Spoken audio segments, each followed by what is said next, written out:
ассалому алайкум бирандагони гиромӣ. нашри муфассали барномаи ахбор бо тозатарин хабарҳо манзури шумо мегардонем. дар доираи сафари расмии асосгузори сулҳу ваҳдати миллӣ пешвои миллат президенти ҷумҳурии Тоҷикистон муҳтарам Эмомалӣ Раҳмон ба Конфедератсияи Швейтсария 5 ноябр маросими истиқболи расмии меҳмони олиқадр пешвои миллат муҳтарам Эмомалӣ Раҳмон дар қасри федералӣ баргузор гардид.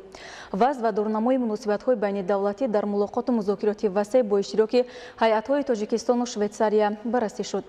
ҳамчунин президенти ҷумҳурии Тоҷикистон муҳтарам Эмомалӣ Раҳмон бо президенти ширкати байналмилалии Гленкор Айван Глазенберг ва шаҳрдори Берн Алек фон Графенрид мулоқот намуданд. рӯзи 6 ноябр дар идомаи сафари расмии мулоқоти пешвои миллат муҳтарам Эмомалӣ Раҳмон бо доираи соҳибкорон ва сармоягузорони Швейтсария доир гардид. гузориши хабарнигорони мо.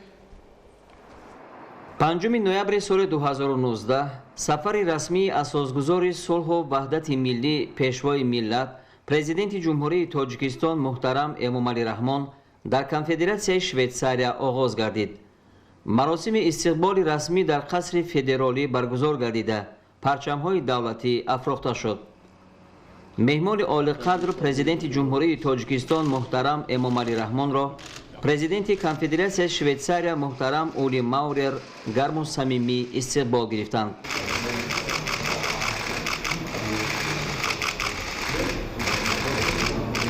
дар ҳамин ҷо маросими аксгирии сарони давлатҳо ва шиносоӣ бо ҳайатҳои расмии ҳарду кишвар доир гардид. баррасии вазъ ва дурнамои муносибатҳои ҳамкории ду кишвар дар мулоқоту музокироти васеъ бо иштироки ҳайатҳои Тоҷикистону Швейтсария сурат гирифт.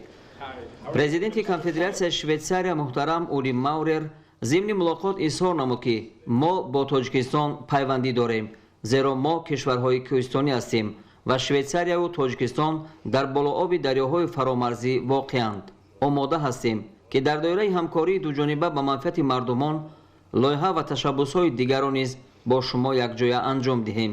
шуморо ҷаноби президент барои сиёсати муваффақона ва татбиқ кардани ислоҳот дар соҳаҳои гуногун дар даврони соҳибистиқлолии кишваратон табрик менамоям, изҳор дошт президенти Конфедератсияи Швейтсария муҳтарам Ули Маурер. сарвари давлат муҳтарам Эмомалӣ Раҳмон дар навбати худ ба ҷониби Швейтсария барои истиқболи самимӣ изҳори сипос карданд. ҷонибҳо зимни мулоқот ки дар фазои дӯстиву ҳамдигарфаҳмӣ ҷараён гирифт, маҷмӯи васеи масоили ҳамкории дуҷониба ва дарёфти роҳҳои нави рушду густариши муносибатҳои ду кишварро баррасӣ намуданд. таъкид гардид ки муколамаи пайвастаи сиёсии сатҳи олӣ ва баланд омили муҳими пешбурди самарабахши ҳамкории ҷонибҳо дар ҳама соҳаҳои мавриди таваҷҷӯҳи тарафайн мебошад. истифодаи фаъолонаи робитаҳои байнипарлумонии таъсиси гурӯҳи дӯстӣ ва ҳамкории Тоҷикистон бо шӯрои миллии Конфедератсияи Швейтсария ва таҳкиму такмили пояи шартномавию ҳуқуқии робитаҳои байнидавлатӣ аз тадбирҳои дигар ва муҳими рушду тавсеяи ҳамкории ҷонибҳо маҳсуб меёбад. дар мулоқот таъкид шуд ки яке аз муҳимтарин соҳаҳои равобити Тоҷикистон ин ҳамкорӣ баҳри рушд мебошад. Тоҷикистон стратегияи миллии рушд барои давраи то соли 2030-ро мавриди татбиқ қарор додааст. дар ин санад ҳадафҳои дарозмуҳлати стратегӣ ва рушди афзалиятноки мамлакат дарҷ гардиданд. зимни мулоқот оид ба густариши ҳамкорӣ беш аз пеш бо Швейтсария дар соҳаҳои мухталифи иқтисоду тиҷорат, сармоягузорӣ ва сайёҳӣ таъкид гардид. барои татбиқи ин ҳадафҳо рушду тавсеяи муносибатҳои ҳамкорӣ дар бахшҳои бунёдии иқтисодии Тоҷикистон ба мисли гидроэнергетика, соҳаҳои мухталифи саноат аз ҷумла металлургияи ранга, саноати маъданҳои кӯҳӣ, сабуку хӯрокворӣ, коркарди маҳсулоти кишоварзӣ ва умуман дар бахши аграрӣ, нақлиёт ва коммуникатсия, ҳамчунин рушди зерсохтори сайёҳӣ зарур шумурда шуд. Тоҷикистону Швейтсария аллакай таҷрибаи хуби ба роҳ мондани ҳамкорӣ барои ҷонибҳо судманди тиҷоратиро доранд. ҳамин аст ки ҳаҷми гардиши мол дар 9 моҳи соли равон $132 миллион ташкил дод ки аз болоравии он нисбат ба солҳои пештара шаҳодат медиҳад. ҳаҷми умумии гардиши тиҷорат миёни ширкатҳои тоҷикистонии Талко ва швейтсариягии Гленкор бошад. дар давоми 12 соли ҳамкорӣ маблағи $4.7 миллиард амрикоиро ташкил дод. дар тавсеяи муносибатҳои иқтисодии ду кишвар ҷонно кардани фаъолияти комиссияи байниҳукуматӣ оид ба ҳамкории иқтисодӣ, тавсеяи ҳамкорӣ дар бахши молиявӣ дар чаҳорчӯбаи ниҳодҳои молиявии Бреттон Вудс, хазинаи байналмилалии асъор ва бонки ҷаҳонӣ, ҳамкорӣ дар бахши истихроҷ ва коркарди канданиҳои фоиданок, дафтари ҳамкории иқтисодии Швейтсария ва иштироки ҷониби Швейтсария дар татбиқи лоиҳаҳои зиёди сармоявии Тоҷикистон عاملی مهم نامیده شد. سمت‌های دیگر جالب برای توسعه همکاری تاجیکستان و شویتساریا گسترش مناسبت‌های تجارتی و اقتصادی، توسعه همکاری در بخش‌های مالیوی و اینوواسیونی، ساحه استخراج و کارکرد کندنی‌های فایده‌ناک، رشد نمودهای گوناگون سیاحی، علم و معارف و بخش گومانیتری و فرهنگی میباشد. طور معلوم است بین کشورها همکاری سرمحصول در چهارچوب سازمان‌های بین‌المللی و منطقوی از قبیل سازمان ملل متحد، نهادهای آن، سازمان عمومی جهانی سودا، سازمان امنیت و همکاری در اروپا و دیگر ساختارهای بسیار جانبه موجود است. جانبها در چهارچوب این تشکیلات و سازمان‌ها از تشبس‌ها و جانبداری موقع سازنده همدیگر از جمله دستگیری تشبس چهارم تاجیکستان درباره اعلان نمودن 10 ساله نوی بین‌المللی آب برای رشد استوار برای سال‌های 2018-2028، آغاز عملی تشبس شویتساریا زیر عنوان آب برای صلح برای کشورهای آسیای مرکزی و همکاری دو جانب در دایره بنیاد جهانی محیط زیستی یادآور شدند. در جریان ملاقات جانب‌ها همچنین اید به مبارزه مشترک بر ضد تروریسم، افراطگرایی، جنایتکاری متشکل فراملی از جمله قاچاق مواد مخدر تبادل اندیشه کردند. در آخر پرزیدنت جمهوری تاجیکستان محترم امامعلی رحمان از پرزیدنت کنفدراسیای شویتساریا محترم اولی ماورر دعوت به عمل آوردند که در وقت بازگشتشون مناسب به تاجیکستان تشریف آورند. دعوت با خوشنودی پذیرفته شد. بعد انجام ملاقات و مذاکرات سطح عالی جانب‌ها در حضور سران دو دولت محترم امامعلی رحمان و محترم اولی ماورر سندهای نوی همکاری را به امضا رساندند. یادداشت تفاهم بین حکومت جمهوری تاجیکستان و شورای فدرالی شویتساریا درباره همکاری در ساحه تغییریابی اقلیم، پس نمودن خوف آفت‌های طبیعی و بنفشه‌گیری استوار در جمهوری تاجیکستان، یادداشت تفاهم بین حکومت جمهوری تاجیکستان و شورای فدرالی شویتساریا آید به همکاری در ساحه اداره‌کنی همگرایانه ذخیره‌های آب در جمهوری تاجیکستان.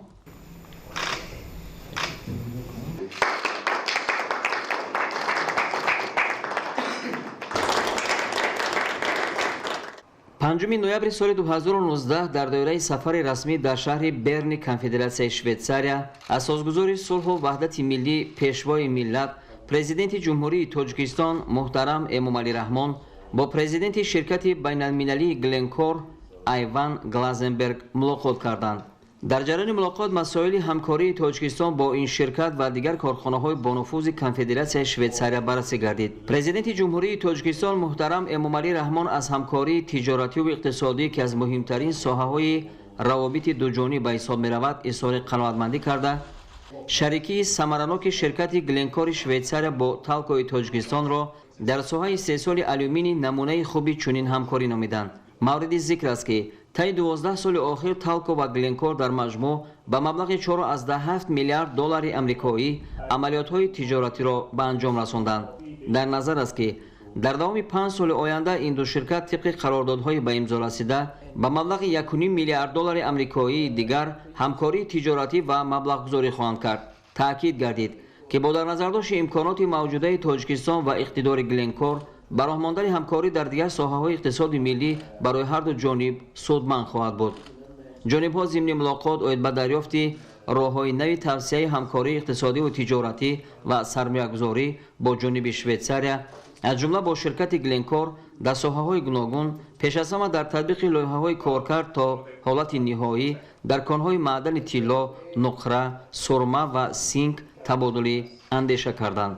استفاده امکانات‌های همکاری در بخش انرژتیک و دیگر ساحه‌های استحصالی اقتصادی ملی، تطبیق برنامه تجدید اقتدارهای شرکت تالکو و سهام‌گذاری شرکت مذکور در تطبیق هدف چهارم استراتژی تاجیکستان یعنی صنعتی‌کنی اقتصاد کشور ضرور شمرده شد.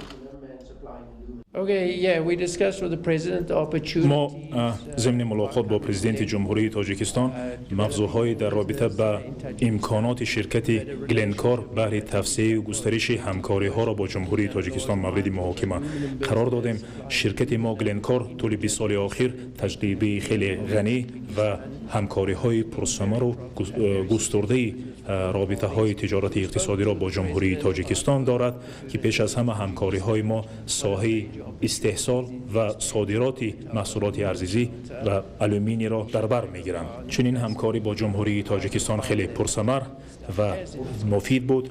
خیلی امکانات‌های زیاد امروز در تاجیکستان بهر زیاد نمودن استحصال و افزون گردانیدن حجم صادرات محصولات آلومینی می باشد. پیش از همه برای رسیدن به این هدف چنین امکانات و ظرفیت‌ها در تاجیکستان در جاده دسترسی به ظرفیت‌های بزرگ هیدروانرژتیک و استحصال نیروی برقی ارزان و دسترس می باشد که چنین عامل و ظرفیت به جمهوری تاجیکستان امکان می دهد تا حجم استحصال محصولات آلومینی خود را در آینده نزدیک به 500,000 تن و حتی در آینده بیشتر به حجم 1 میلیون تن رساند. ما باوری کامل داریم که با دسترسی به نیروی برقی خیلی فراخ و ذخیره‌های بزرگ رسیدن به این هدف نجیب کار سهل خواهد بود و شرکت گلنکار در رابطه با امکانات گسترش و توسعه همکاری‌های من بعد در افزون گردانیدن حجم استحصال و صادرات محصولات آلومینی با تاجیکستان خوشبین بوده برای رسیدن به این مقصد مساعدت و کمک خود را دریغ نخواهد داشت.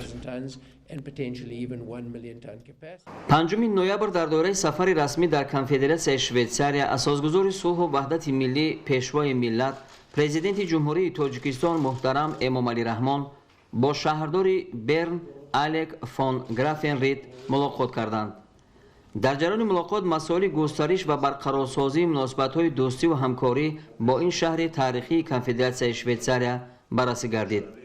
پرزیدنت مملکت محترم امامعلی رحمان از استقبال صمیمی شهرداری اظهار سپاس کرده تاکید داشتند که کنفدراسیای شویتساریا در سیاست خارجی کشور ما جایگاه خاصه دارد و تاجیکستان آن را یکی از کشورهای دوست شریک با اعتماد خود در عرصه بین المللی می‌داند. تاکید گردید که این زمان دوشنبه پایتخت تاجیکستان با 18 شهر دولت‌های آسیا، اروپا، امریکا، افریقا و کشورهای اعضای اتحاد مستقل برادر شهر می باشد. بنابراین اظهار اطمینان کرده شد که برقراری رابطه‌های برادر شهری برن با پایتخت تاجیکستان شهر دوشنبه جهت گسترش رابطه‌های دوستانه دو خلق و توسعه مبادله فرهنگی علمی زیایان جوانان دو کشور همکاری بین مؤسسه‌های عالی تعلیمی شهر برن و شهر دوشنبه مساعدت خواهد نمود. در جریان ملاقات همچنین مسائل وابسته به رشد همکاری در بخش‌های اینفراستراکتور سیاحی، تکنولوژی، گسترش روابط اقتصادی، تجارتی و سرمایه‌گذاری دوجانبه بررسی کرده شد. 6 نوامبر سال 2019 در دایره سفر رسمی در کنفدراسیای شویتساریا اساسگذار صلح و وحدت ملی پیشوای ملت پرزیدنت جمهوری تاجیکستان محترم امامعلی رحمان با رئیس شورای ریاست بانک ملی شویتساریا توماس یوردان ملاقات کردند. در جریان ملاقات مسائل رشد همکاری در ساحه‌های بانکداری و مالیه بررسی گردید. پرزیدنت مملکت محترم امامعلی رحمان کنفدراسیای شویتساریا را به حیث یکی از شریکان مهم و با اعتماد تاجیکستان در عرصه بین المللی ارزیابی کرده از سطح و محتوای همکاری در ساحه‌های بانکداری و مالیه اظهار قناعتمندی نمودند. جانب‌ها حالت کنونی و دورنمای همکاری بانکی و مالیوی دو کشور، تکمیل نظام بانکی، تطبیق لایحه‌های افضلانه تاجیکستان، کمک‌های تکنیکی و مشورتی، اداره‌کنی ذخیره‌های بین‌المللی و بازآموزی کارمندان را در دایره نهادهای مالیوی خزینه بین‌المللی اسعار، بانک جهانی و دفتر همکاری اقتصادی شویتساریا محاکمه کردند. وابسته به تأثیر عامل‌های بیرونه به اقتصادات ملی تاجیکستان، توسعه همکاری در بخش‌های مالیوی بهر مساعدت کردن به رشد اقتصاد ضرور شمرده شد. تأکید گردید که نهادهای مالیوی و سرمایه‌گذاری شویتساریا امکان دارند که در تطبیق لایحه‌های نقلیاتی و کمیونیکاسیونی و انرژتیکی تاجیکستان، تأسیس کارگاه‌های نوی استحصالی، با ثمر نمودن فعالیت کارخانه‌های موجوده صنعتی، استحصال مصالح ساختمانی، کارخانه‌های کارکرد پخته، پشم، پیله، سبزیجات و میوه‌جات فعالانه اشتراک نمایند. در ملاقات همچنین دیگر مسائل مورد توجه بررسی گردید. 6 نوامبر سال 2019 در دوره سفر رسمی در کنفدراسیای شویتساریا ملاقات اساسگذار صلح و وحدت ملی پیشوای ملت پرزیدنت جمهوری تاجیکستان محترم امامعلی رحمان با دایره صاحبکاران و سرمایه‌گذاران و راهبران شرکت‌های این کشور برگزار شد. پرزیدنت جمهوری تاجیکستان محترم امامعلی رحمان در فوروم صاحبکاران با نطق پرمحتوا سخنرانی نمودند. سرور دولت محترم امامعلی رحمان این ملاقات را اقدام مهم در سمت راه‌اندازی همکاری متقابلا سودمند تجارتی و اقتصادی کشورها ارزیابی کرده برای دایره وسیع نمایندگان صاحبکاری و مالیوی کنفدراسیای شویتساریا امکانیت‌های فراخ همکاری و سرمایه‌گذاری در تاجیکستان را معرفی نمودند.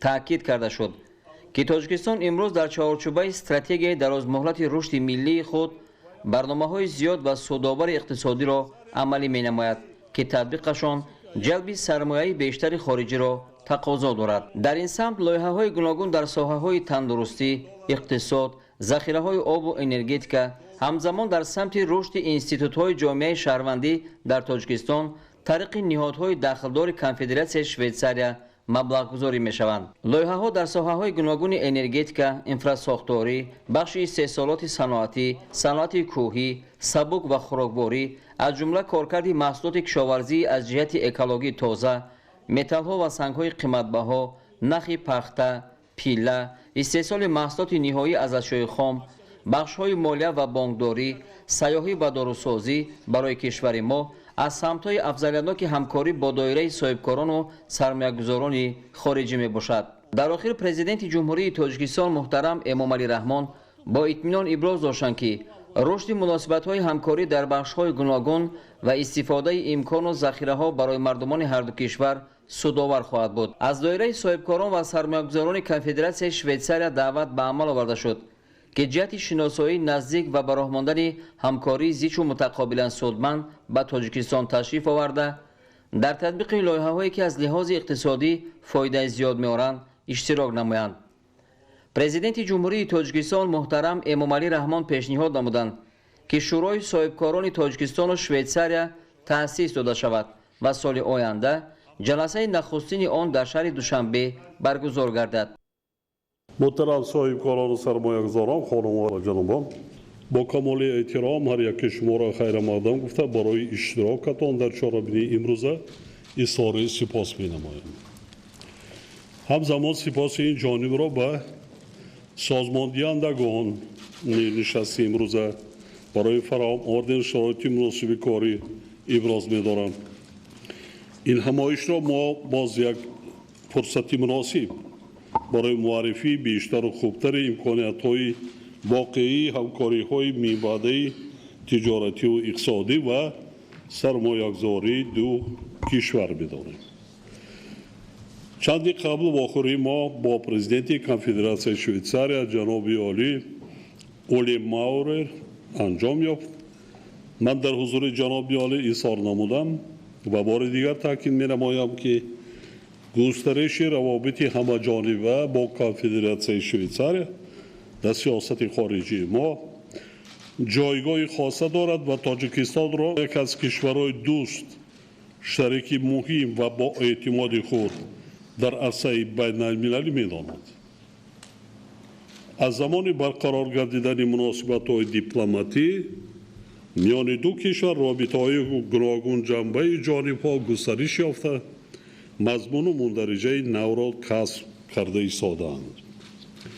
یکی از مهمترین ساحه‌های روابط تاجیکستان و شویتساریا این همکاری برای رشد می‌باشد. در این سمت لایحه‌های گوناگون در ساحه‌های تندرستی، اقتصاد، ذخیره‌های آب و انرژتیک همزمان در سمت رشد انستیتوت‌های جامعه شهروندی در تاجیکستان طریق نهادهای داخلدار کنفدراسیای شویتساریا مبلغ می‌شود. جانب تاجیکستان از سطح تطبیق آنها اظهار قناعتمندی می‌نماید. همزمان ما برای توسعه همکاری‌های اقتصادی و تجارتی و سرمایه‌گذاری از جمله در جاده بنیاد کارخانه‌های مشترک استحصالی و خدمت‌رسانی هوسمندی ظاهر می‌نماییم. در این ساحه لایه‌های سطحشان ملی و منطقوی آماده شدند که تطبیق مشترکشان بر نفع هر دو جانب خواهد بود. با این مقصد توسعه پایه شرطنامه‌ای و حقوق همکاری‌ها، فعالسازی مکالمه سیاسی، گذراندن بیزنس فورم‌ها و هر گونه نمایشگاه‌ها، عمیق‌سازی رابطه‌های بشری امری ضروری ارزیابی می‌گردد. عین حال استراتژی ملی رشد جمهوری تاجیکستان برای دوره تا سال 2030 و استراتژی شویتساریا برای کشورهای آسیای مرکزی مورد تطبیق قرار دارند که هدفهای اساسیشان جهت تأمین رشد باثبات تاجیکستان با هم توأم میباشند. ما اطمینان کامل داریم که در دایره تطبیق این دو سند می توانیم همکاری برای جانبها سودمند را گسترش دهیم. از پیشنهاد جانب شویتساریا اوید به تأسیس گروه کاری جهت تطبیق هدفهای رشد استوار و استراتژی ملی رشد جمهوری تاجیکستان استقبال میگیریم. مقامات مربوطه تاجیکستان آماده هستند در این سمت با ساختارهای داخلدار شویتساریا همکاری نمایند. در برابر این ما به افزایش دادن حجم تجارت میان دو کشور که سالهای آخر کاهش یافته ایستاده است افضلیت میدیم. حجم گردش مال میان دو کشور در 9 ماه سال روان کمی زیاده از 130 میلیون دلار را تشکیل داد. در کشور ما زیاده از 25 شرکت شویتساریایی یا شرکت‌های مشترک با کمک سرمایه‌گذاری شویتساریا در ساحه‌های مختلف اقتصاد فعالیت می‌کنند. همکاری‌های ثمره‌بخش شرکت شویتساریایی گلینکور با شرکت آلومینی تاجیک تالکو نمونه امیدبخش حضور جانب شویتساریا در اقتصاد کشور ما میباشد. در دوام 15 سال اخیر حجم عمومی گردش تجارت میان این دو شرکت به زیاده از 4.5 میلیارد دلار آمریکایی رسید. طبق شرطنامه‌های متقابل در نظر است که در دوام 5 سال آینده به مبلغ قریب 1.5 میلیارد دلار آمریکایی انتقال متقابل مال و محصولات صورت گیرد که خود دلیل واضح مناسبت‌های استراتژی این دو شرکت میباشد. طی 10 سال اخیر از جانب سرمایه‌گذاران شویتساریا به اقتصادیات تاجیکستان همگی 167 میلیون دلار سرمایه وارد گردیده است. از این مبلغ 96 میلیونش سرمایه‌گذاری مستقیم و 71 میلیونش قرض‌های از جانب کارخانه و تشکیلات جلب گردیده را تشکیل می‌دهند. در رابطه با این قید کردنیم که از سال 2007 تا سال جاری حجم عمومی سرمایه‌گذاری ها به اقتصاد کشور ما مبلغ 9.5 میلیارد دلار را تشکیل داد و حصه سرمایه جانب شویتساریا همگی کمتر از 2% را تشکیل می‌دهد.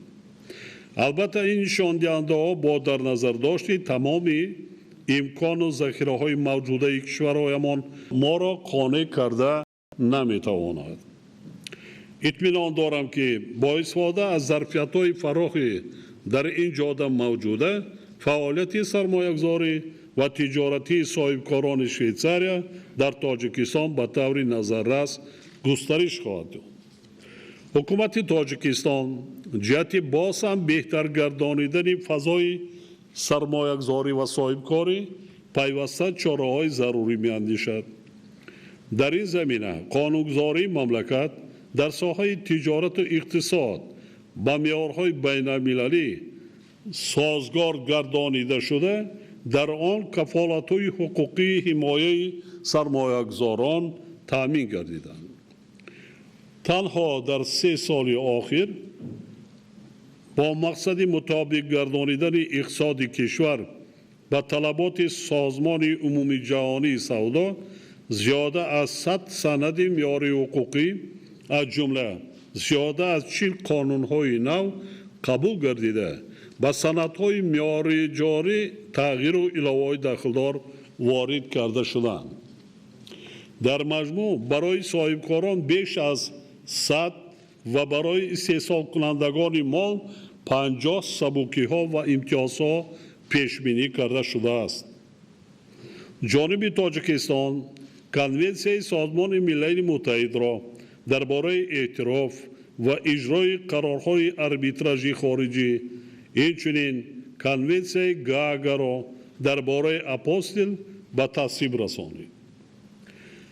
مورد اجرا قرار گرفتن این سندها ترتیب بقای گرفتن فعالیت صاحبکاران را ساده گردانیده حفظ حقوق آنها را تقویت می باشد.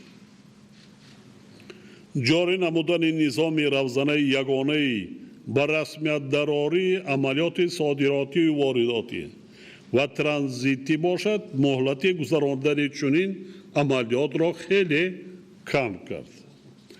در زمینه اصلاحات نامبر شده تاجیکستان در سالهای آخر موقع بین المللی خویش را از لحاظ بقایه‌گیری بیزنس، اندازبندی، دسترسی به قرضها و تجارت بین المللی تا اندازه بالا برد. چنانچه در ریتینگ پیشبرد بیزنس بانک جهانی تاجیکستان 4 مراتبه از جمله برای سال 2020 بر روی خط کشورهای پیشصف اصلاحاتگر شامل گردید. در برابر این طبق تحلیل‌های آماری تشکیلات جهانی سیاحی تاجیکستان به قطار 10 کشور جالب برای سیاحان شامل گردید. این و دیگر نشان‌دهنده‌ها گواهی آنند که موقع بین المللی تاجیکستان از نگاه دستگیری سرمایه‌گذاری و صاحبکاری تدریجاً بلند گردیده ایستاده است. حاضرین گرامی، میخواهم توجه شما را به چندی از ساحه‌های مشخص که جانب تاجیکستان برای همکاری در آنها با شرکت‌های شویتزاریا منفعت‌دار است جلب نمایم. سمت‌های افضل‌الناک سیاست سرمایه‌گذاری تاجیکستان و ساحه‌های آینده‌دار اقتصادی آن با در نظر داشته خصوصیت‌های جغرافی، ذخیره‌های موجوده طبیعی و دیگر خصوصیت‌های خودی آن معین گردیدند. معلوم است که زیربنای اساسی رشد استوار اقتصاد انرژتیکا می باشد. تاجیکستان با وجود نداشتن ذخیره‌های زیاد نفت و گاز دارای ثروت عظیم استفاده نشده گیدرو انرژتیکی است. ما نیت داریم که این ثروت خود را به نفع کشور و دولت‌های دیگر استفاده نماییم و در این جهت آماده همکاری سازنده و متقابلا سودمند با همه جانب‌های خواهشمند هستیم. با این مقصد حکومت کشور جهت بنیاد نیروگاه‌های نو برقی آبی و تجدید اختیارهای گیدرو انرژتیکی موجوده مطابق با معیارهای بین المللی تدبیرهای عملی می‌اندیشد. تا امروز بهره تامین دائمی اهالی و استحصال کنندگان با انرژی سبز بیش از 1300 مگاوات اختیارهای علاوه‌ای مورد استفاده قرار داده شدند. در عین زمان کارهای ساختمانی در نیروگاه بزرگ برقی آبی راغون با اقتدار 3600 مگاوات با سرعت ادامه دارند و سال جاری اگریگات دوم آن مورد استفاده قرار داده شد. در کشور ما با مقصد بهتر نمودن شرایط انفراستراکچوری نیز تدبیرهای لازمه اندیشیده می شوند.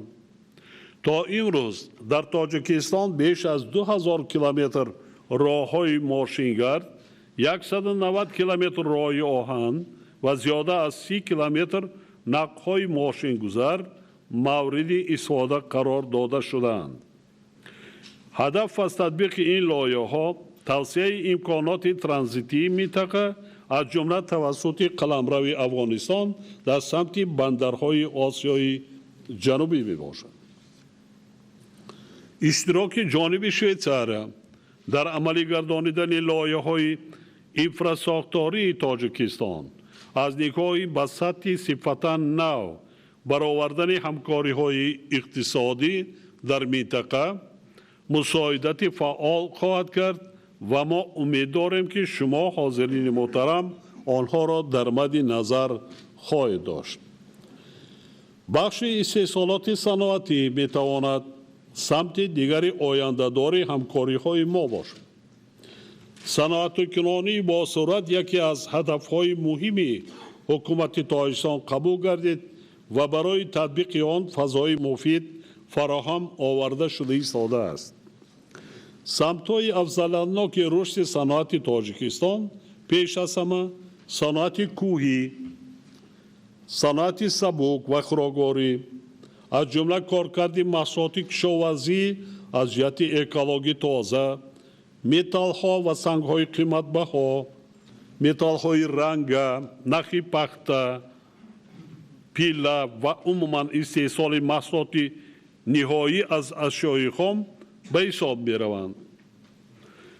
дар кишвари мо ҳамчунин имкониятҳои хуб барои рушди саноати мошинсозӣ, кимиёвӣ, металлургия ва дигар соҳаҳои афзаланоки истеҳсолӣ мавҷуданд. мо омода ҳастем ки дар ҳама самтҳои зикр гардида бо сармоягузорони Швейтсария ҷиҳати баромондани истеҳсоли маҳсулоти гуногуни саноатии рақобатпазир ва содироти он ба бозорҳои бурунмарзӣ ҳамкорӣ намоем. муҳтарам соҳибкорон, ман як ахбороти бисёр муҳим барои рушди соҳибкорӣ ва умуман доир ба ҷорӣ кардани истеҳсолотҳои нав ё бунёди корхонаҳои коркарди истеҳсолии саноатӣ ба маълумоти шумо расонданӣ ҳастам. яъне проблемаи глобалӣ, ин гармшавии иқлим ё тағйирёбии иқлим, ин ҳоло проблемаи рақами яки глобалӣ ба шумор меравад. Тоҷикистон аз лиҳози истеҳсол ва истеъмоли нерӯи таҷдидшаванда дар дунё ҷои шашумро ишғол менамояд. яъне қариб 98% истеҳсоли қувваи барқи дар Тоҷикистон истеҳсолшаванда ва истеъмолкунанда аз захираҳои таҷдидшавандаи гидроэнергетика мебошад ва мо мақсад доштем ки то соли 2030 мо аз лиҳози истеҳсол ва истеъмоли энергияи сабз таҷдидшаванда дар ҷаҳон ба ҷои сеюм бароем. ин имконият метиҳад ки албатта дар мамлакат иқтисоди сабз рушд кунад. яъне саноате ки дар Тоҷикистон бунёд карда мешавад ё ин ки технологияе ки аз ҷониби соҳибкорони хориҷӣ ворид карда мешавад ва корхонаҳои истеҳсолие ки дар Тоҷикистон бунёд мегарданд, маҳсулоти онҳо ҳам аз лиҳози иқтисодӣ арзон, ҳам аз лиҳози гӯем ки дар бозорҳои ҷаҳонӣ ба рақобат тобовар, яъне аз лиҳози энергияи сабз ва иқтисоди сабз ба шумор меравад. инро бояд ҳатман соҳибкорон ба инобат гирифтанашон лозим аст. боз дар ин ҷо ман барои соҳибкорони швейтсариягӣ сармоягузорон бисёр мисолҳо овардан мумкин аст. гӯем Швейтсария аз лиҳози ихтирои технология дар дунё, махсусан дар ҷодаи коркарди рушди саноати сабук, махсусан коркарди пахта, дар яке аз ҷойҳои аввалин меистад. хоб дар Тоҷикистон ашёи хом истеҳсоли пахта баромонда шудааст. технология аз ҷониби шумо ашёи хом дар ҳудуди ҷумҳурии Тоҷикистон, энергияи сабз дар Тоҷикистон. танҳо ман як намуди кор карди саноати сабук. یا که در کارکردی صنعتی گوییم که متال‌های رنگ، در ساحه انرژتیکا، گیدرو انرژتیکا، در ساحه صنعتی خوراکواری در این ساحه نیز همکاری کرده میتوانیم ما. هم قوه قابل مهلتی ارزان، هم اشیای خام محلی، هم انرژی تجدید شونده و هم ارزان، هم بازار کلانی وسیع در منطقه. خب از لحاظ کندنی‌های فایده‌ناک در حدود تاجیکستان زیاده از 400 کان‌های گوناگون معدن‌ها اکتشاف شده برای جلب سرمایه آماده هستند. بزرگترین در دنیا یکی از کان‌های بزرگ نقره با نام کان منصور کلان که بیش از 50,000 تن ذخیره دارد در حدود جمهوری تاجیکستان. از لحاظ ذخیره‌های زینک، سویلت، قریب 50% ذخیره این اشیاء خام استراتژیکی در حدود جمهوری تاجیکستان. برای در کار هم سرمایه و هم تکنولوژی. ما در این جاده، در جاده بنیاد کارخانه‌های صنعتی در جاده متال‌های رنگ خیلی پیش رفتیم. 10 کارخانه نه با واردات تکنولوژی وزیر زمان وارد شدند.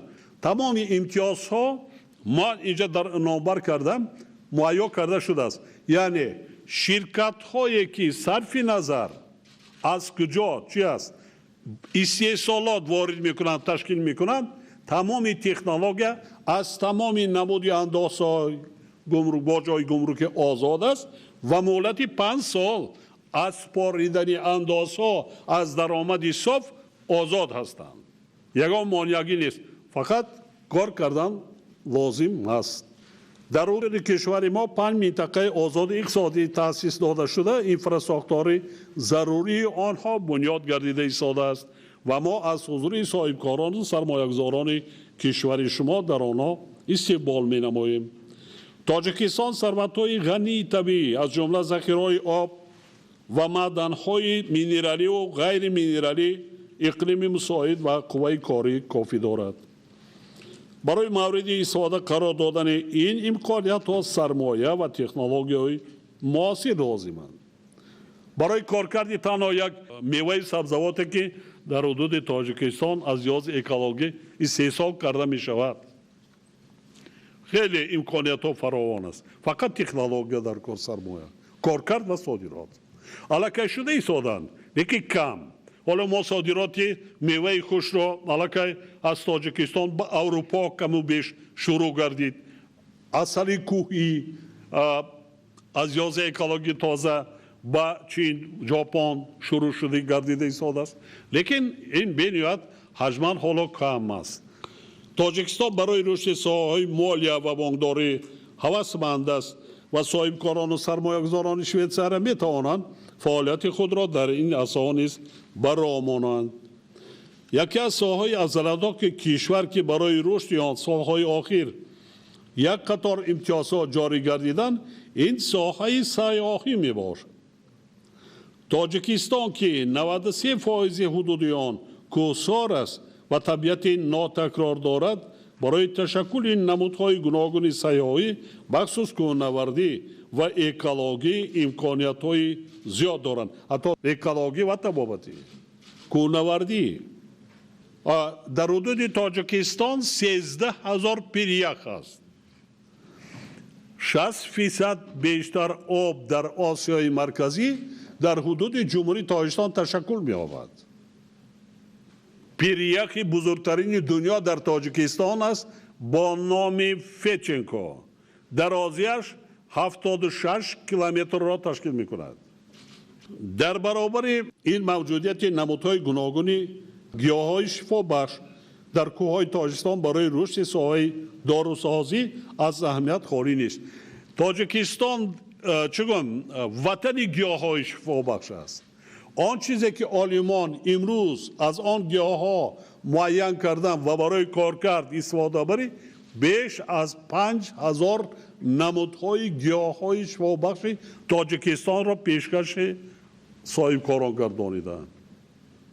از швейтсария дар ҷодаи фарматсевтика яке аз кишварҳои пешрафта аст. А чаро вай накунем? Я Тоҷикистон $100 миллион фақат ба импорти доруворӣ ташкил мекунад.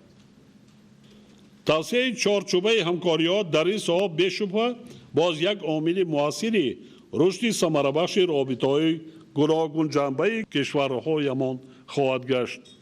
пешниҳод менамоям ки шӯрои соҳибкорони Тоҷикистону Швейтсария таъсис дода шуда дар соли оянда дар шаҳри Душанбе ҷаласаи нахустини он баргузор карда шавад. фаъолияти мунтазами шӯрои мазкур ба истифодаи имконоти пешбурди соҳибкориву сармаягузории ҳарду кишвар, такмили заминаҳои ҳуқуқии он, омӯзиши таҷрибаи ҳамкорӣ ва ҳалли дигар масоили алоқаманд мусоидат хоҳад кард. ҳоло мо як корхонаи арзӣ дорем, бо Гленкор ҳамкорӣ дорем. мо аллакай таҷдиди корхонаро шурӯъ карда истодем. оянда ин наздик то 500,000 тонн ва дар ояндаи на он қадар дур нияту мақсади мо он аст ки то 1 миллион тонна и 3 соли алюминро ба роҳ монем. хоб дар ин ҷода метавонем ҳам истифода не ки ҳамчун ашёи хом мо содирот кунем, коркарди алюминио яъне маҳсулоти тайёр дар дохили кишвар аз алюминиро низ мо бояд андеша карданамон дар кор ҳаст. ҳозирини гиромӣ, иқтисоди Тоҷикистон бозорест ки ҳанӯз пурра аз худ нашудааст ва имконоти фароху фаровони вусъат бахшидан ба фаъолияти соҳибкорӣ ва сармоягузориро доро мебошад. дар ин замина аз шумо даъват ба амал меорем ки ҷиҳати ворид шудан ба иқтисоди рӯ ба тараққии мо қадамҳои дилпурона гузошта дар рушду тавсеяи ҳамкориҳои иқтисодиву тиҷоратии кишварҳоямон самгузор бошед. сиёсати хориҷии Тоҷикистон сиёсати дарҳои боз аст ва мо аз ҳама гуна иқдомоту пешниҳодоти нек ва созандаи шарикони байналмилалӣ ҳамон ки Конфедератсияи Швейтсария дар қатори муҳимтарини онҳо қарор дорад, ба хушӣ истиқбол менамоем. Швейтсария 73% кӯҳистон аст. фақат фарқият ҳамин аст ки кӯҳҳои мо бениҳоят баланд ҳастанд, то 7500 метр ва кӯҳҳои мо сабз нест. табиати шумо сарсабз аст. мо дарёҳои зиёд дорем, қариб 10,000 дарёҳо дорем. пиряхҳои зиёд дорем. ҳайвонотҳои нодир дорем ки дар дунё нест. масалан дар Швейтсария ман надидам барси барфӣ дар ҳудуди Тоҷикистон қариб 1000 сар зиёдтар ҳаст. Марко Поло зиёда аз 30,000 сар. яъне ин ҳоло дар Тоҷикистон яъне рушди на ин ки сайёҳии вай, шикори вайам байналмилалиам рушд карда истодааст. ҳар сол ба миқдори муайян литсензияҳо ҷудо карда мешавад ба онҳое ки завқ доранд ба шикор. яъне имкониятҳо хеле фаровон аст. фақат завқ, хоҳиш ва мо омодаи ҳамкорӣ ҳастем дар ҳамаи самтҳо, чӣ дар соҳаи маориф, тандурустӣ, марамат, кадоме ки литсей мехоҳад, мактаби хусусӣ мехоҳад, ё ин ки ягон филиали донишкадаи олии пешрафтаи Швейтсария ё ин ки Аврупоро мехоҳад дар Тоҷикистон бунёд кунад, мо омодаи ҳамкорӣ ҳастем. мо пули шашум, ҳафтумро байни Тоҷикистон ва Афғонистон бунёд имсол шурӯъ мекунем барои бунёдаш. яъне бозори мо бо Афғонистон ва Покистон бисёр тиҷорат густариш ёфта истодааст. бо Чин, бо кишварҳои ҳамаи кишварҳои Осиёи марказӣ равобити бениҳоят сатҳи баланд дорем. коммуникатсияҳо пурра, мушкилотҳо ҳаллу фасл карда шуданд. дигар проблема нест. доир ба коммуникатсия, нақлиёт, роҳи оҳан, роҳи мошин нест. ин проблема онче ки буданд солҳои пештар аз байн пурра бардошта шуданд. сиёсати хориҷии Тоҷикистона гуфтем. мо با 165 دولت دنیا همکاری های دیپلماتی و بیش از 140 دولت دنیا رابطه های اقتصادی داریم. ما با همه کشورهای دنیا همکاری کردن میخواهیم، همکاری کرده ایستاده ایم. ما سیاست با تکرار شود درهای گشاده را عملی کرده ایستاده ایم. شما را نیز دعوت میکنیم که با این دعوت ما اهمیت دادن فعالتر باشید.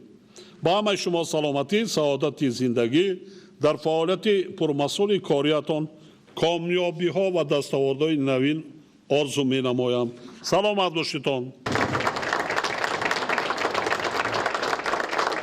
در انجام ملاقات امکانیت‌های اقتصادی تاجیکستان به طور مفصل معرفی گردیده، میان اعضای هیئت رسمی تاجیکستان و نمایندگان دایره تاجران و سرمایه‌گذاران کنفدراسیای شویتساریا مباحثه سودمند برگزار شد. در فورم جانب‌ها در حضور پرزیدنت جمهوری تاجیکستان محترم امامعلی رحمان 3 سند نوی همکاری را به امضا رساندند. یادداشت تفاهم بین پالاتای مشترک سودای شویتساریا و پالاتای سودا و صنعت جمهوری تاجیکستان درباره همکاری. یادداشت تفاهم بین سازمان ملی مارکتینگی شویتساریا و کمیته رشد سیاحی نزد حکومت جمهوری تاجیکستان اوید به همکاری در ساحه سیاحی. یادداشت تفاهم بین شرکت گلنکور کنفدراسیای شویتساریا و شرکت تالکوی جمهوری تاجیکستان اوید به انتقال متقابله مال و محصولات به مبلغ 1.3 میلیارد دلار امریکایی.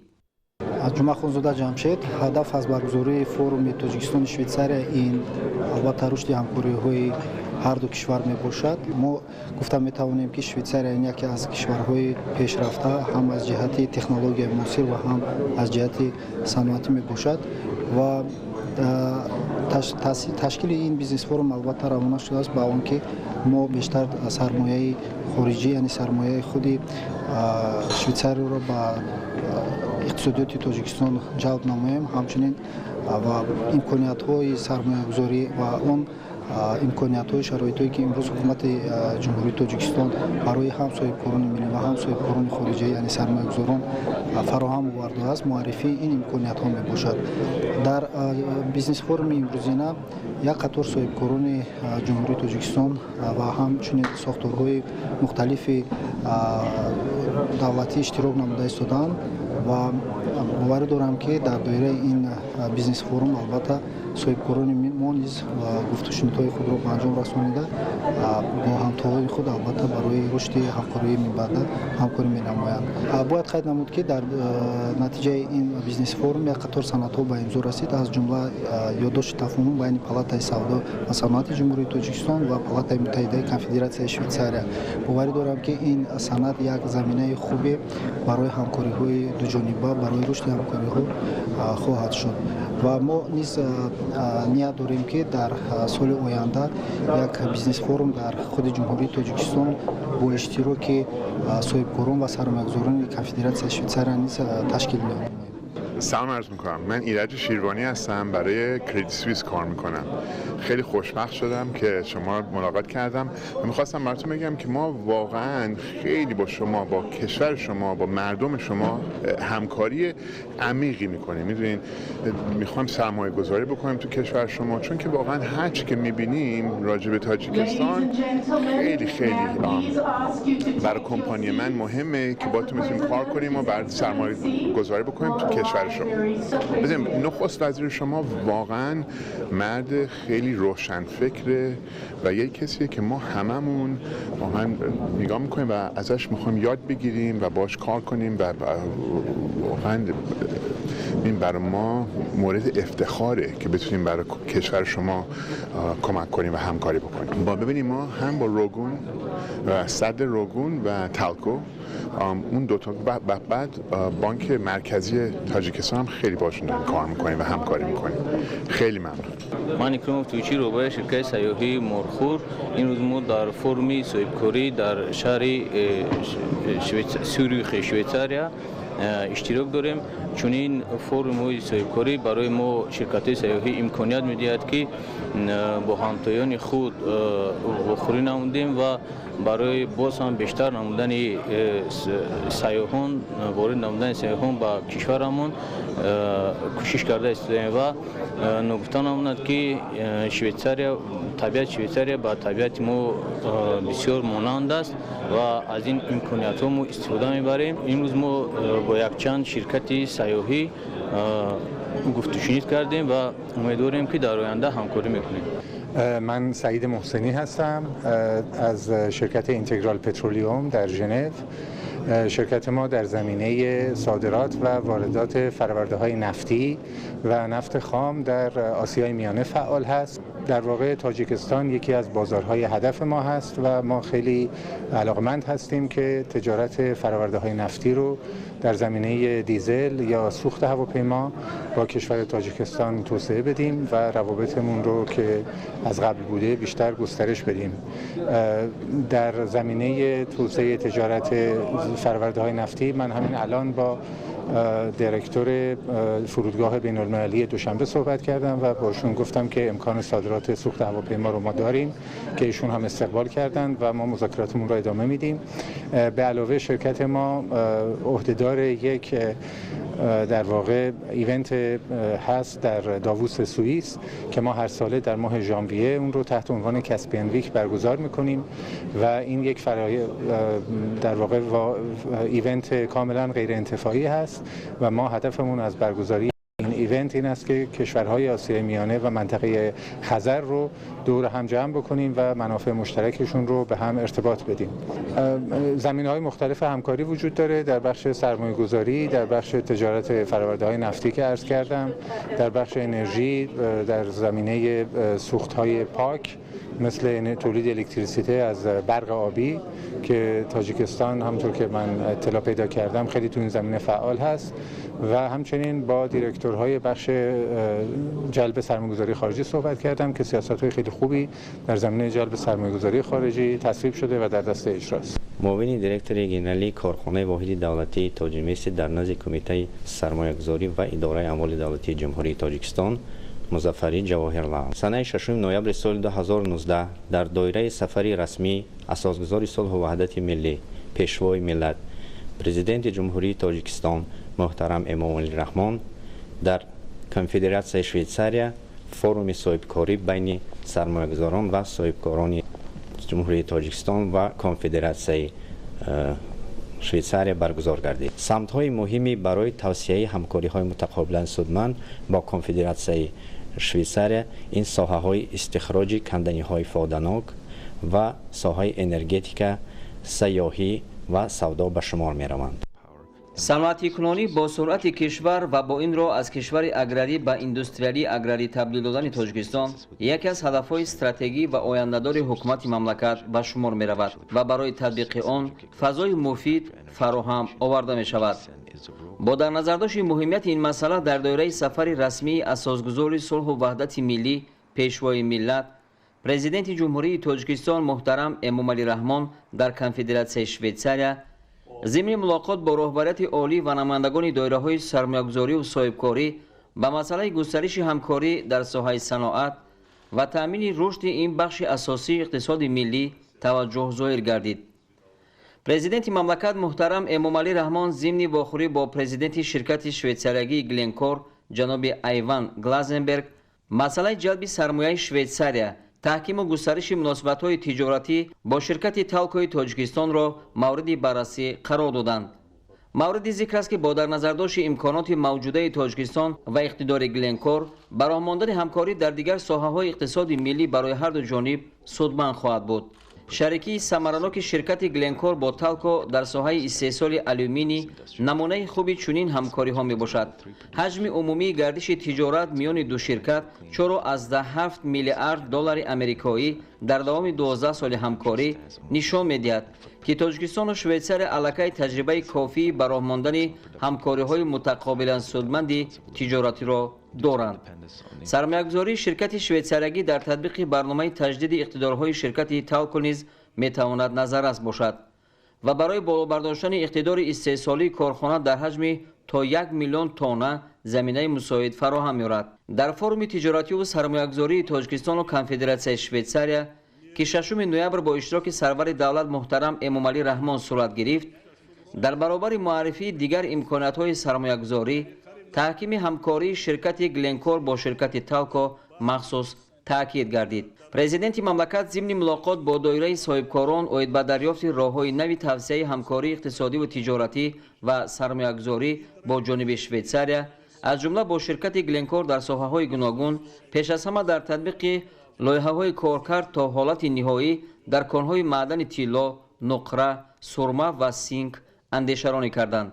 در نتیجه تلاش‌های پیوسته راهبریت دولت و حکومت مملکت در کاری فروم، یادداشت تفاهم بین شرکت گلنکور کنفدراسیون و شرکت تالکوی جمهوری تاجیکستان اومید به انتقال متقابله مال و محصولات به مبلغ 1.3 میلیارد دلار آمریکایی به امضا رسید. با امضای این سند شرکت گلنکور کنفدراسیون شویتساریا که یکی از شرکت‌های با نفوذ تجارتی شویتساریا و جهان باشد، با مبلغ 1 میلیارد و 300 میلیون دلار آمریکایی در 5 سال آینده یعنی تا سال 2024 برای رشد ساحه آلومینی، کارکرد آلومینی، اشتراک در استخراج نهایی معدن‌های کوهی سهم می‌گذارد. My name is Robin Shiner and I run the aluminum business at Glencore International. من روبین شاینر است. من راهبری дивизионе алюминий ва глинозем дар ширкати Glencore. Мы только что провели очень интересный форум в гостинице «Дольдер» в Швейцарии о возможностях привлечения инвестиций в Таджикистан. Потенциал, который Таджикистан имеет, колоссальный, не только в сфере производства первичного алюминия, так как мы уже в этом секторе очень хорошо вовлечены, а также в секторе майнинга, то есть горнодобывающем секторе, учитывая, что какой у нас имеется потенциал, мы всего лишь немножечко исследовали. Учитывая сегодняшнюю проблему, глобальную проблему глобального потепления и его устойчивого продолжительного развития в этом секторе, у Таджикистана очень большой потенциал гидроэнергии, ветряных мельниц, которые могут нам всем помочь в борьбе с выбросом углеродного газа. Наша основная задача на данный момент – это помочь Таджикистану, в частности Талку, вернуть производственную мощность первичного алюминия в 500 тысяч тонн, как это было раньше, но и также не упустить возможность помочь Таджикистану в других секторах. یادآور میشم که 5 سپتامبر سال 2016 از طرف پرزیدنت کشور محترم امامعلی رحمان برای پست کردن سطح وابستگی شرکت تالکو از اشیاء خام وارداتی، همچنین مورد استفاده قرار دادن امکانات و ذخیره‌های داخلی در ناحیه یوون کارخانه استحصال کریالیت، آلومینی فطوردار و کسلت سولفات را افتتاح کردند. کریالیت، آلومینی فطوردار و کسلت سولفات از محصولات اساسی در صنعت استحصال آلومینی به حساب رفته.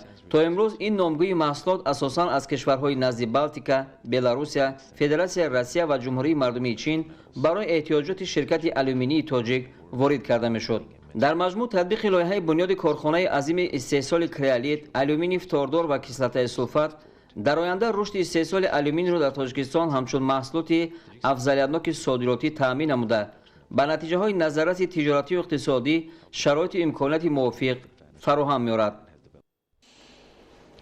امروز در شهر سیورخ کنفدراسیون شویتساریا اساسدار صلح و وحدت ملی پیشوای ملت پرزیدنت جمهوری تاجیکستان محترم امامعلی رحمان با درخواست رهبریت رادیوی اروپای آزاد رادیوی آزادی پرزیدنت این رادیو جیمی فلای را به حضور پذیرفت. در ملاقات پرزیدنت مملکت محترم امامعلی رحمان تاکید داشتند که حکومت جمهوری تاجیکستان به مسائل آزادی مطبوعات و تامین آزادی سخن در کشور اهمیت جدی میدهد و برای فراهم آوردن فضای آزاد و معتدل جهت فعالیت رسانه‌های خبری محلی و بیرونی کشورها به خرج داده می شود. از جانب پرزیدنت جمهوری تاجیکستان محترم امامعلی رحمان در ملاقات تاکید گردید که خبرها دایر به قطع فعالیت رادیو آزادی دروغ محض است و امروز در تاجیکستان 18 نفر کارمندان آن به قید گرفته شدند و آزادانه فعالیت میکنند، حالانکه در بعضی از کشورهای سابق شوروی فعالیت رادیو آزادی تماما منع شده است. در کشور بیش از 250 رسانه مستقل خبری محلی و بیرونی از جمله روزنامه، مجله ها، رادیو، تلویزیون ها و اگنسی های اطلاعاتی فعالیت دارند. همچنین تاکید گردید که سالهای اخیر رادیو آزادی بیشتر به تشویق و ترغیب خبرهای وابسته به حزب و حرکت‌های تروریستی که با قرار سودی عالی جمهوری تاجیکستان فعالیتشان منع شده است مشغول است. در ملاقات پیشوای ملت محترم امامعلی رحمان تاکید کردند که به این گونه قانون شکنی ها از جانب کدام رسانه های خبری که نباشد نوبسته از شکل طبیعتشان راه داده نمی شود. فعالیت همگونه وسایط اخباری عامه باید قطعاً در اساس قانون‌های جمهوری تاجیکستان بخصوص در اساس قانون جمهوری تاجیکستان درباره مطبوعات و دیگر واسطه‌های اخباری عامه براه مانده شود. سرور دولت محترم امامعلی رحمان از رهبریت رادیو اروپای آزاد رادیو آزادی طلب کردند که در دوره فعالیت در قلمرو تاجیکستان هنگام انعکاس حیات سیاسی، اقتصادی و اجتماعی کشور ما به طور واقع بینانه و با استفاده از افکار جامعه شهروندی مواد آماده نمایند. امروز سفر رسمی اساسگذار صلح و وحدت ملی پیشوای ملت پرزیدنت جمهوری تاجیکستان محترم امامعلی رحمان در جمهوری فرانسه آغاز گردید. در فرودگاه اورلی فرانسه پرزیدنت مملکت محترم امامعلی رحمان را نمایندگان والامقام جمهوری فرانسه صمیمانه استقبال گرفتند. برای پذیرایی مهمان عالی قدر پرزیدنت جمهوری تاجیکستان محترم امامعلی رحمان گارد فخری صف آراسته پرچم‌های دولتی هر دو کشور برافروخته شد.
امروز در دوره سفر رسمی در جمهوری فرانسه اساسگذار صلح و وحدت ملی پیشوای ملت پرزیدنت جمهوری تاجیکستان محترم امامعلی رحمان در شهر پاریژ با شاهزاده کریم آقاخانی چهار ملاقات کردند. در جریان ملاقات مسائل همکاری تاجیکستان با تشکیلات اوید بر رشد مورد بررسی قرار داده شد.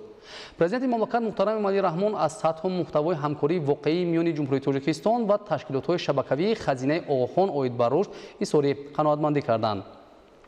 جانب‌ها ضمن صحبت صمیمی آمادگی خود را برای رشد و گسترش منبع رابطه‌ها ابراز نموده مسائل‌های تطبیق لایحه‌ها، همکاری در ساحه‌های اقتصادیات، کشاورزی، ساختمان، رشد دهات، معارف و تندرستی و فرهنگ، حفظ محیط زیست و اندیشیدن تدبیرها را در سمت رفع عاقبت‌های آفت‌های طبیعی محاکمه کردند.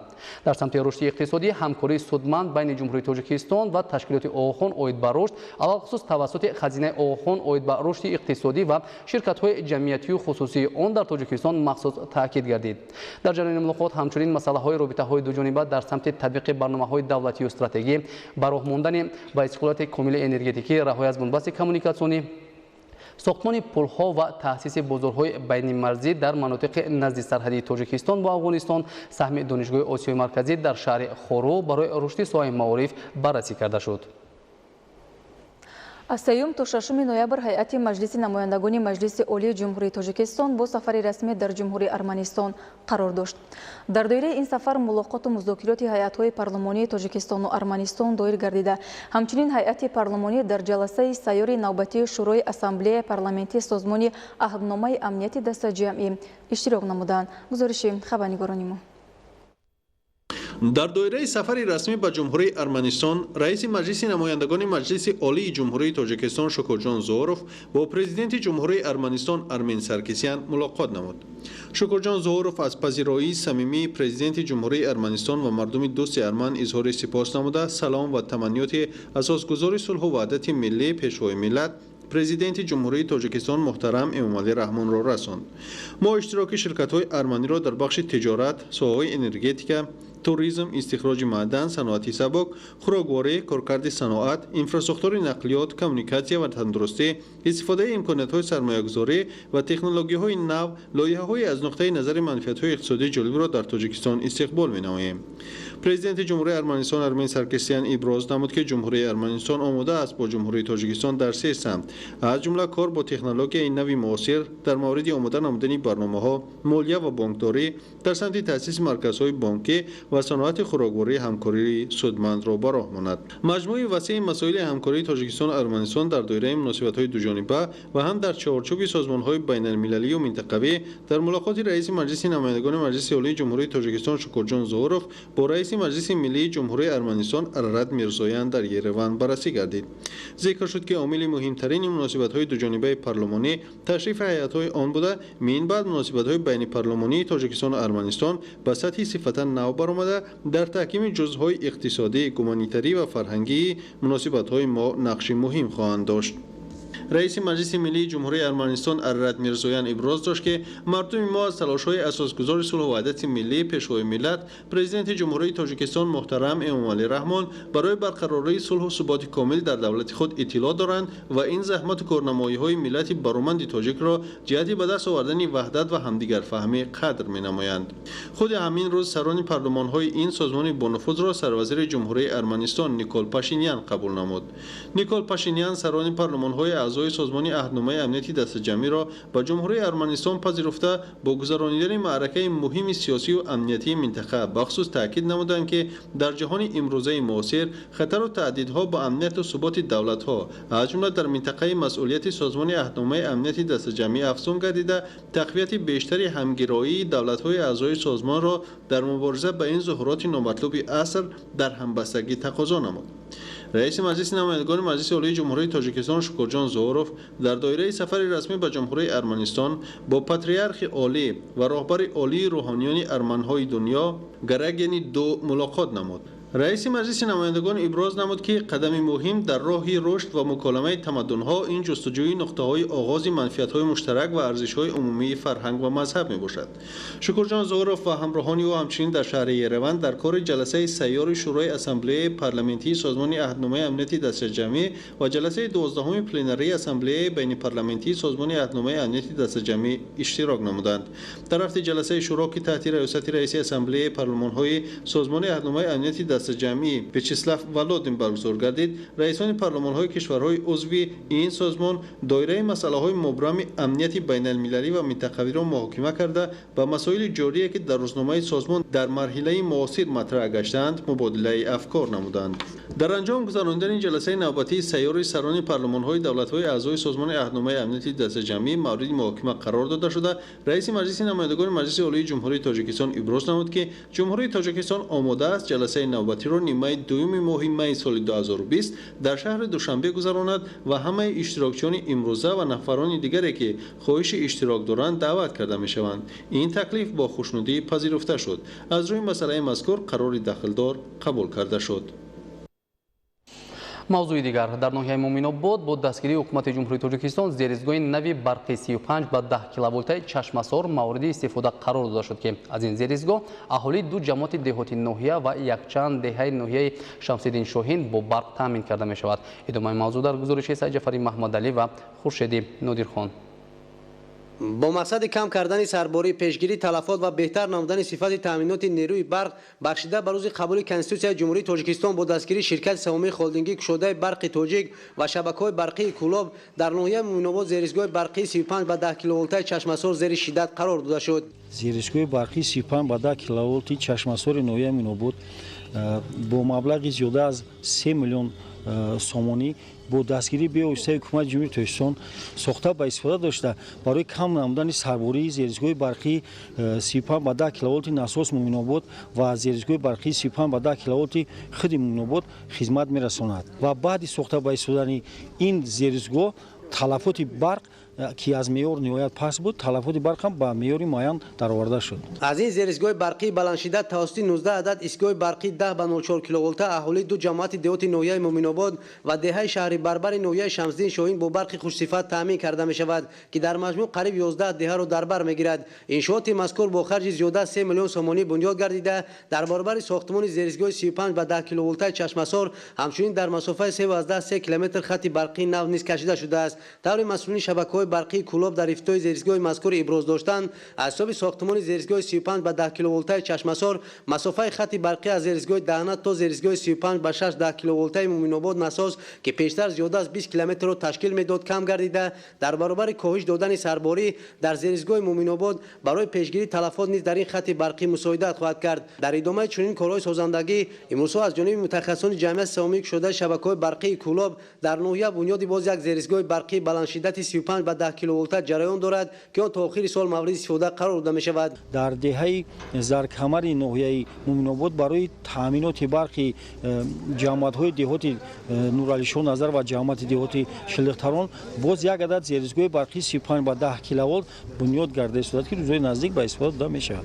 از حساب بنیاد این زیرسگاه نو در حدود جماعت دهات شلختران تامینات نیروی برق به ساکنان 14 دهه بهتر می گردد. در نوحه مومن‌آباد تا این دوره اهالی و تشکیلات مؤسسه توسط 2 عدد زیرسگاه برقی از جمله یک عدد زیرسگاه برقی 35 به 6 10 کیلوولت و زیرسگاه برقی 35 به 10 کیلوولت مومن‌آباد مرکز با برق تامین کرده میشد. با بنیاد زیرسگاه برقی چشمسار با ترانسفورماتری توانایی‌اش 2500 کیلوولت آمپره و آینده با استفاده دادن زیرسگاه برقی 35 به 10 کیلوولت شلختران در این ناحیه اهالی پورا با برق خوش‌صفت تامین گردیده شرایط برای بنیاد کارخانه‌های صنعتی و دیگر انشاءات تعییناتشان گوناگون فراهم می‌گردد.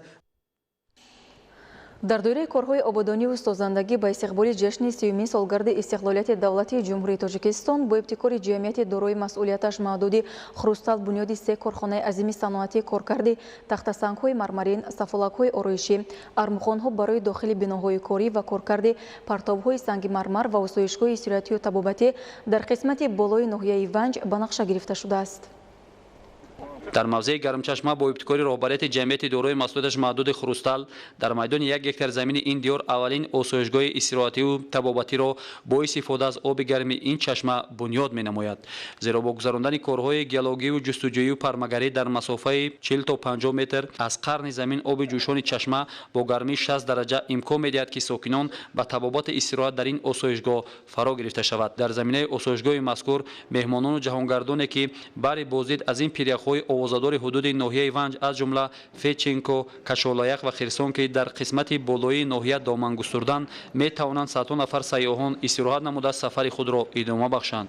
مسئولین جمعیت دارای مسئولیتش محدود خروستال قید داشت که تا جشن 30 سالگرد استقلالیت دولتی جمهوری تاجیکستان انشاءات مذکور را که در موضع خوشباد هوا به نقشه گرفته شده است ساخته مورد استفاده قرار می‌دهد.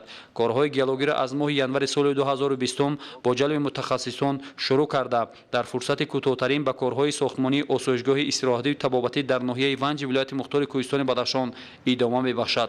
ساکنان دهه‌های حدود جماعت دهات روان که در فصل‌های زمستان و تابستان بنابر بلند شدن سطح دریای سرکش ونجاب راه این روستا را شسته می‌برد و از نبودن راه ماه‌ها ساکنان اذیت می‌کشیدند. بعد از بین بردن مشکلات باشندگان جماعت دهات روان در مسافت 8 کیلومتر راه دهه را از نو بنیاد کرده حرکت نقلیات را در این سمت تامین کرد. قید شد که برای باز هم مستحکم کردن این جاده کارهای سویل مستحکم کنون را در شفت این را ادامه بخشیده باز رشد ساحه ماهی پروری را نیز رواج بخشیده راه دهاتیان را سنگفرش و در آینده نزدیک منفرش می‌نماید. حکومت جمهوری تاجیکستان در دوره 3 هدف استراتژی دولت برای از کشور اگراری و اندستریالی به کشور صنعتی و اندستریالی تبدیل دادن جمهوری تاجیکستان در پیام خود هدف چهارم دولت را صنعت‌کنی با سرعت اعلان داشت.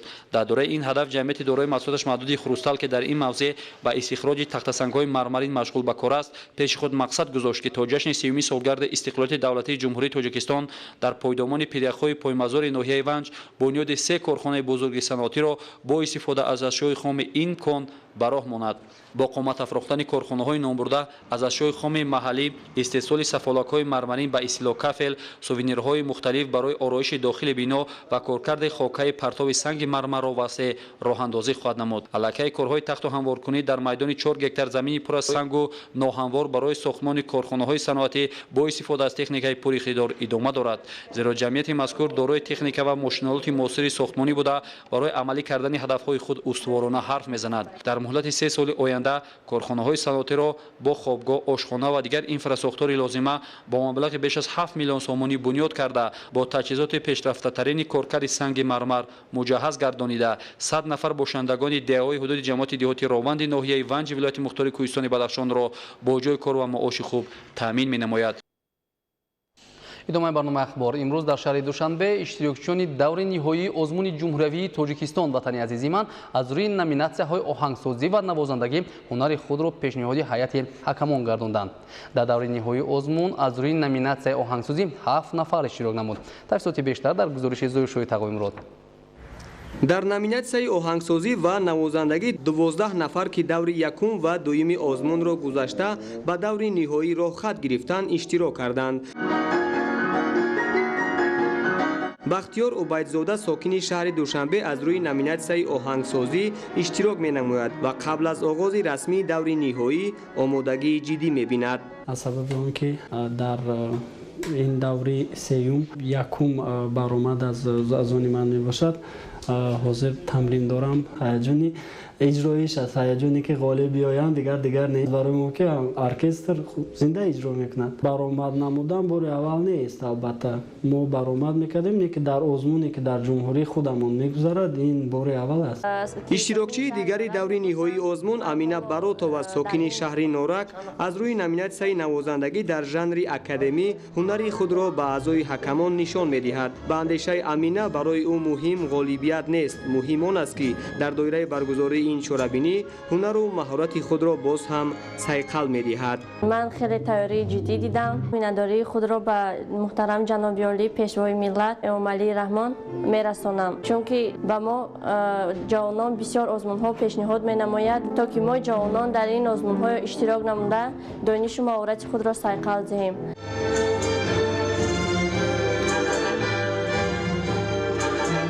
озмуни ҷумҳуриявии Тоҷикистон ватани азизи ман барои ҷавонони соҳибистеъдоди шаҳру ноҳияҳои мамлакат минбарест ки онҳо ба ин восита ҳунари навозандагӣ, оҳангсозӣ, сарояндагӣ, шоирӣ ва ровигии худро санҷида барои ояндаи худ роҳи дурустро интихоб намоянд. дар моҳи апрел дар ҷумҳурии Озарбойҷон дар озмуни классиканавозон иштирок карда лауреат гаштам. ин озмун як имконияти дигари ман аст ки барои дигарро бинам ки чӣ тавр менавозам ва навозандагии маро, маҳорати маро бисанҷам. озмуни ҷумҳуриявии Тоҷикистон ватани азизи ман бо иқдоми бевоситаи пешвои миллат муҳтарам Эмомалии Раҳмон ҷиҳати сазовор пешвоз гирифтани ҷашни 30-солагии истиқлолияти давлатии ҷумҳурии Тоҷикистон, дарёфти истеъдодҳои нави соҳаи санъат, баландбардоштани мақому маҳорати касбӣ, тақвият бахшидан ба касбияти ҳунари иҷрокунандагӣ ва эҷоди мусиқии нав, инчунин таълифи ашъори баландғояи ватандӯстона, дарёфти беҳтарин намунаҳои оҳанг ва сурудҳои тараннумгари дастовардҳои замони истиқлолият аз ҷониби Вазорати фарҳанги ҷумҳурии Тоҷикистон ва Кумитаи телевизион ва радиои назди ҳукумати ҷумҳурии Тоҷикистон баргузор мегардад. дар даври ниҳоии озмуни ҷумҳуриявии Тоҷикистон ватани азизи ман иштирокдорон аз рӯи номинатсияҳои оҳангсозӣ ва навозандагӣ баромад карда ҳунару маҳорати худро ба аъзои ҳакамон ва тамошобинон пешниҳод карданд. зафар Турдалиев аз рӯи номинатсияи оҳангсоз ҳунару маҳорати худро нишон дода бо гирифтани 50 хол сазовори ҷойи аввал гардид. ман боварӣ надоштам ки ҷойи аввалро мегирам. тӯли як сол ин асарро эҷод кардам, беҳуда нарафтааст ва ман шодам ки имрӯз ҷойи аввалро гирифтам.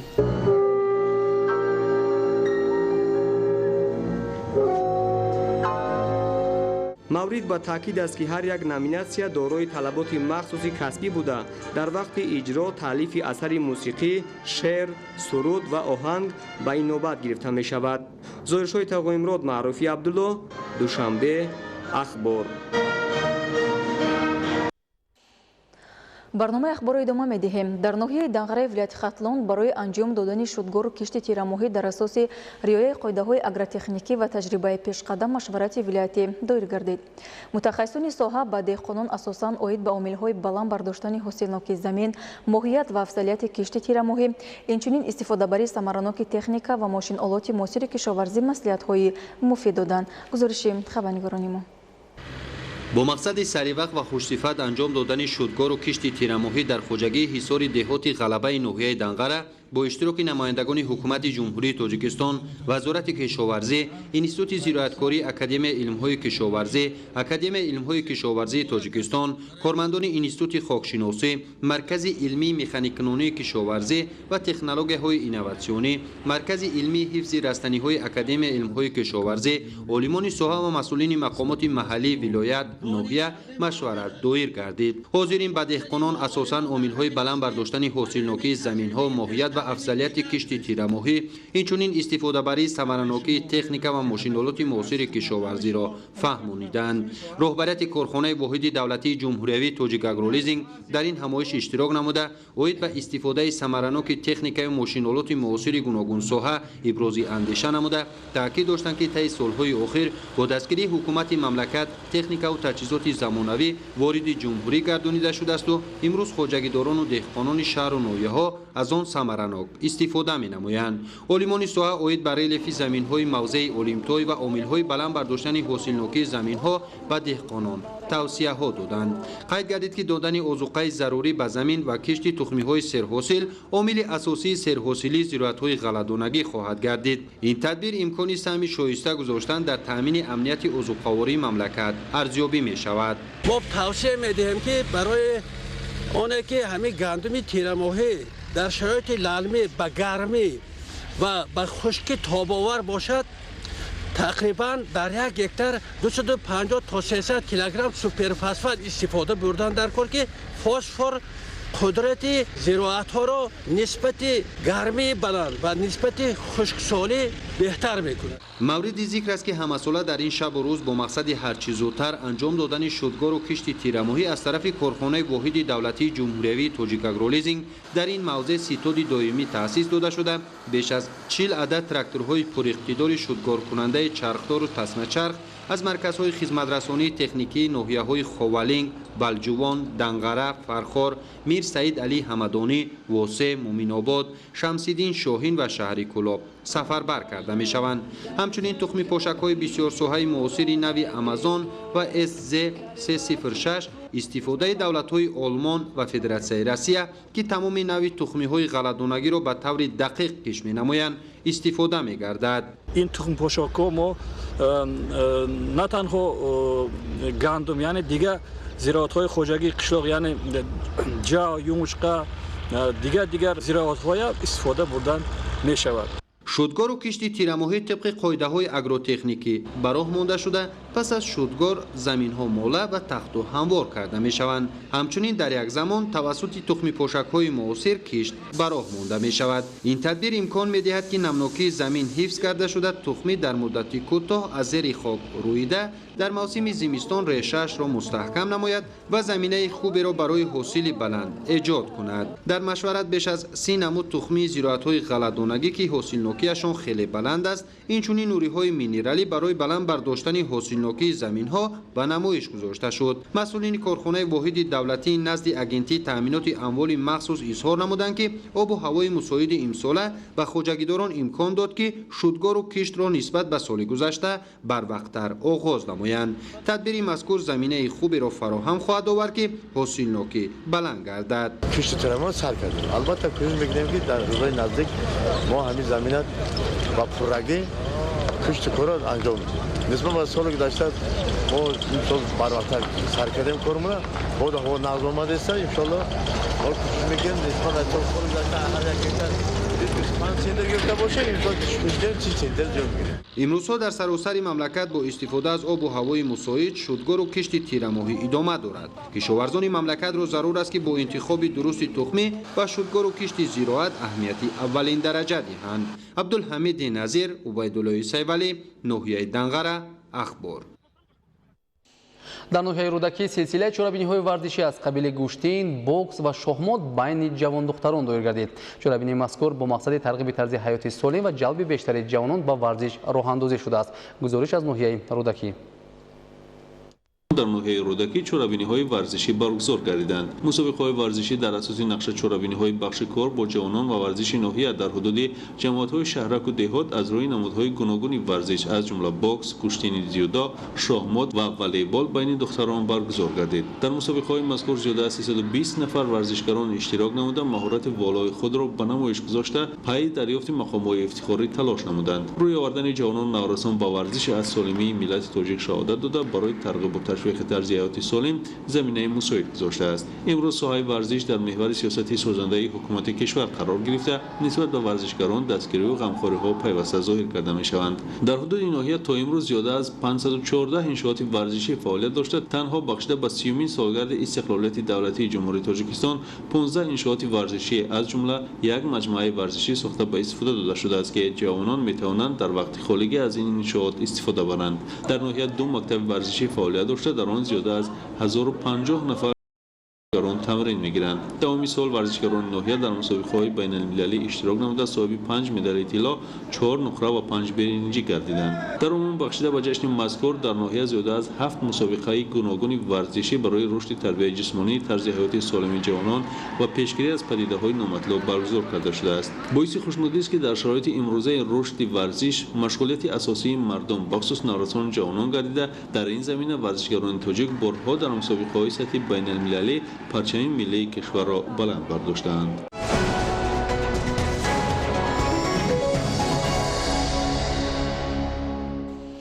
бинандагони гиромӣ, дар ҳамин ҷо барномаи иттилоотии ахбор ба анҷом мерасад. тансияту хонобод бошед.